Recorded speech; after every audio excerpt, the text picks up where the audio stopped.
Warriors. Props to Markieff Morris, too. Oh. Great game for the vet. The one vet that played. Great game for him. I don't want to leave him out. The one vet. How dare you? By the way, the Warriors, this is the team that has earned enough equity. People have not panicked. And here is a moment that says this is why. The light switch may or may not have been flipped on after the blowout win over the Celtics, 123-107 on Saturday. I don't even know that it was that close, Chandler. Was this a message? Is it really, and is it a message to us or to themselves that, hey, we still got this? I think a little bit of both, but more to themselves. And look, their issue has been on the road all year long. And the Warriors, this is a team that none of us have worried about all season long. But yeah, this was a very impressive win. Even Draymond before the game is sitting there on the court with the guys live saying like all he sees is the Bucks and the Celtics. Like they're confident they're coming out of the West.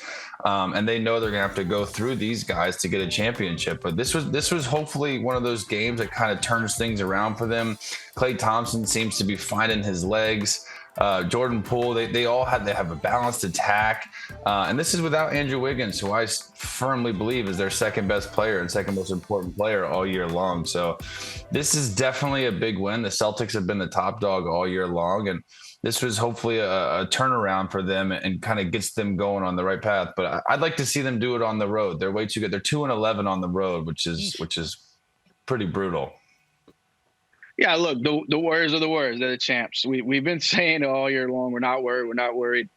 Might have looked a little crazy a couple of times, but they're going to get up for the games they care about. This is a great decision by the league to make this the first primetime game of the year. It was premier matchup. It felt important. It felt with that crowd like there was a real sense of tension.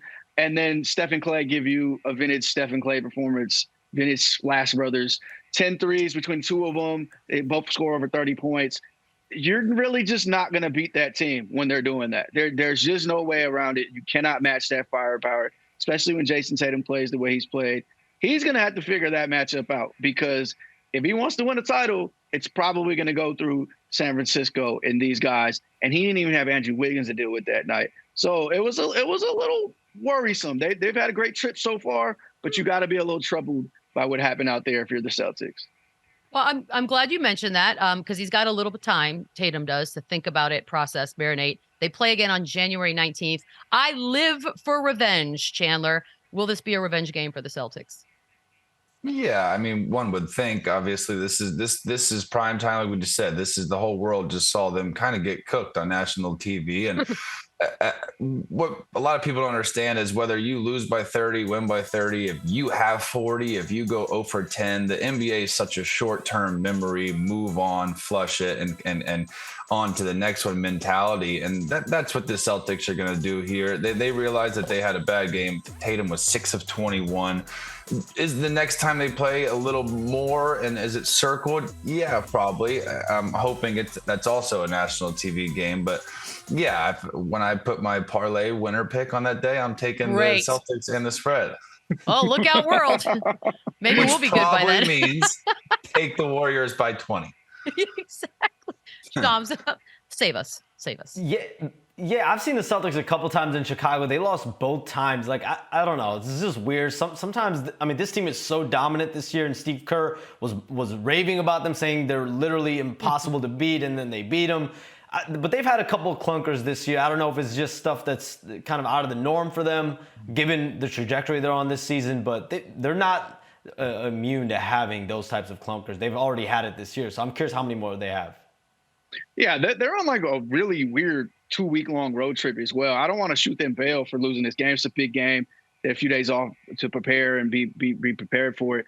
But they started out in the East Coast in Brooklyn, went to Toronto, and then they're doing the whole West Coast road trip. They play the Clippers tonight and the Lakers after that. It's quite the trip, but this is the team they had to be concerned about. This is the only team they've lost 2 games in a row to in like years.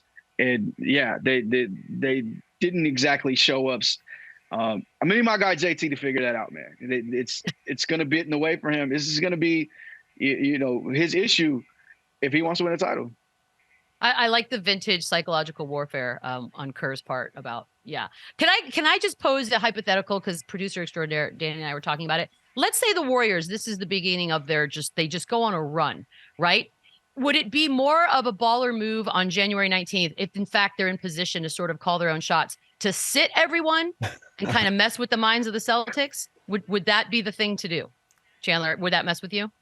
No, I don't think. I think they need to rest everyone the night before. They need to go in there and prove that this isn't just a fluke. We can't just beat you at home. We're going to go in there and we're going to dub you guys in your building.